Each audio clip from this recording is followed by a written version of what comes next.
Welcome to our channel. Today we how to log into CNA Insurance, full guide step by step clearly. To begin the login process, open your web browser. In the address bar, type in the CNA Insurance website URL. Press the Enter key on your keyboard to navigate to the site. Once the CNA homepage loads, look for the Login button.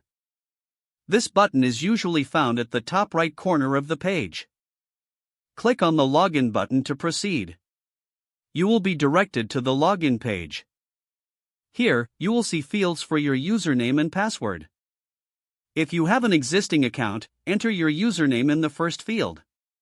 Next, input your password in the designated second field. Double-check that your credentials are entered correctly. If you have forgotten your password, click on the Forgot Password link. Follow the prompts to reset your password through your registered email.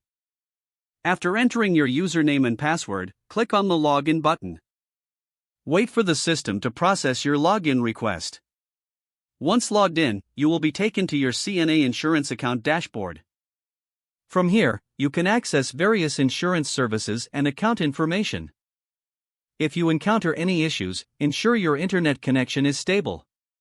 You may also check for typos in your username or password.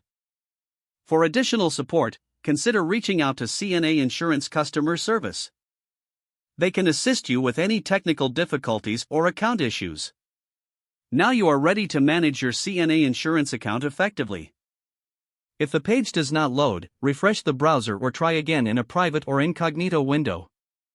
Make sure you are using the correct email address, then retype it carefully to avoid small typos. If your password is not accepted, use the reset option and create a new strong password you can remember.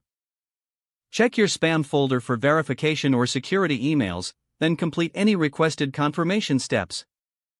Enable two-factor authentication if available to improve account security and reduce unauthorized access risk. After signing in, review your profile details so your contact information and settings are accurate and current.